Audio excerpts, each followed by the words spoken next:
Well, welcome to one of the most rare videos on this channel. It's a GTA 6 video. I normally only cover this game once, maybe twice a year, but this is one of those rare occasions because we just had some really big news. And the thing is, I say news as opposed to a leak or rumor because this actually comes from an incredibly reputable source. Anyone who keeps up to date with gaming journalism knows that Jason Schreier, he has a lot of connections, and he even has some connections at Rockstar Games. Jason just posted a massive article to Bloomberg going over the changes to Rockstar's work culture and a big update on what we should expect in Grand Theft Auto 6. Now, I know a GTA Online DLC just came out, don't worry, videos will be coming out on that throughout the next couple of weeks still, but while this news is fresh out of the oven, we're gonna cover it. So if you enjoy this video, a thumbs up would be awesome, subscribe for more stuff like this, and let's go. So to start off his article, Jason touches on something we kind of already knew about GTA Online back in 2020, but now we have complete confirmation that this was the case. If you think way back to the summer of 2020, we got a DLC called the Los Santos Summer Special. This introduced open wheel races, a handful of vehicles, and some new super yacht missions. But as far as GTA Online updates go, this was one of, if not the worst we've ever gotten. It didn't make much sense. No one was really sure what Rockstar was doing, and at the time there was a lot of speculation that Rockstar actually had to cancel the DLC because of what was going on in the world at the time. What was going on? Well, that was about the time that the George Floyd incident happened, and we all remember what happened with police around that sort of time. That's right, the DLC that Rockstar actually had planned here, as confirmed by Jason, was a Cops and Crooks DLC. Jason described it as a twist on the children's game where players organize into teams of good guys and bad guys, but it seemed especially tone-deaf during the global reckoning over police violence at the time. Understandably, that DLC was put aside, and Rockstar has no plans to implement it in the future at this stage. Jason goes on to say this was one of several politically sensitive actions Rockstar, a division of Take-Two Interactive, has taken in the recent years.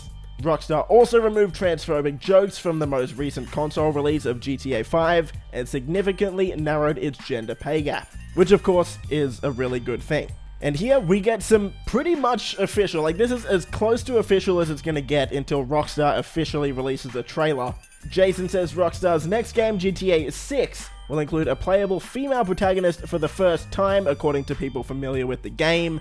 The woman, who is going to be Latina, will be one of a pair of leading characters in a story influenced by the bank robbers Bonnie and Clyde. So it looks like the story is somewhat going to be heist-themed again. We're going to have 2 playable characters instead of 3, and there's going to be a male and female protagonist. So far, we're looking pretty good. Developers are also being cautious not to punch down by making jokes about marginalized groups, the people said, in contrast to previous games. Now, this is where a lot of people are going to be upset. So, let's have a quick chat before we get on to the rest of the article.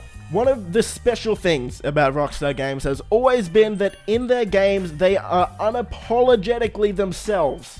Rockstar has never been afraid to poke fun, make lighthearted jokes towards literally anyone. No matter what your race is, your religion is, your size is, your gender is, your sexuality is, nothing. Rockstar has poked fun at every single one. They've come under fire for this for pretty much as long as I can remember. I've seen literal news segments about how ridiculous Grand Theft Auto games are, but at the end of the day, that is what made a lot of people love their games. They were unapologetically themselves. However, today, in 2022, it's very close to impossible to sort of do that thing.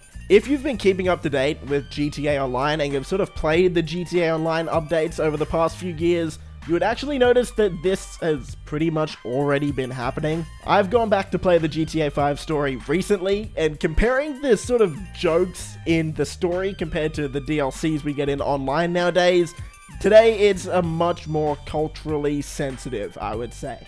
So here's my overall thoughts on it. I understand, I get it, and most likely it's a good thing. All I care about is that we get a good story.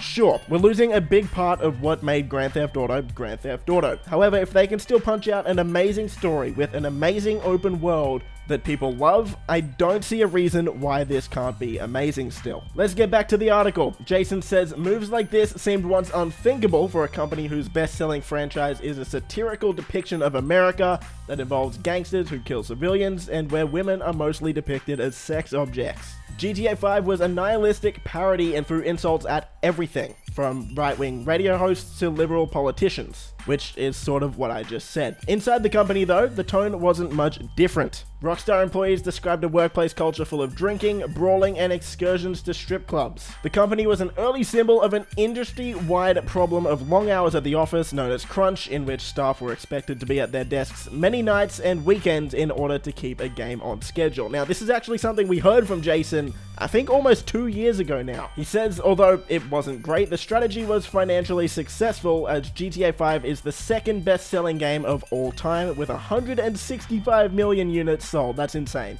However, it also led to burnouts, attrition, and public controversy in 2018 that prompted hundreds of Rockstar employees to speak out.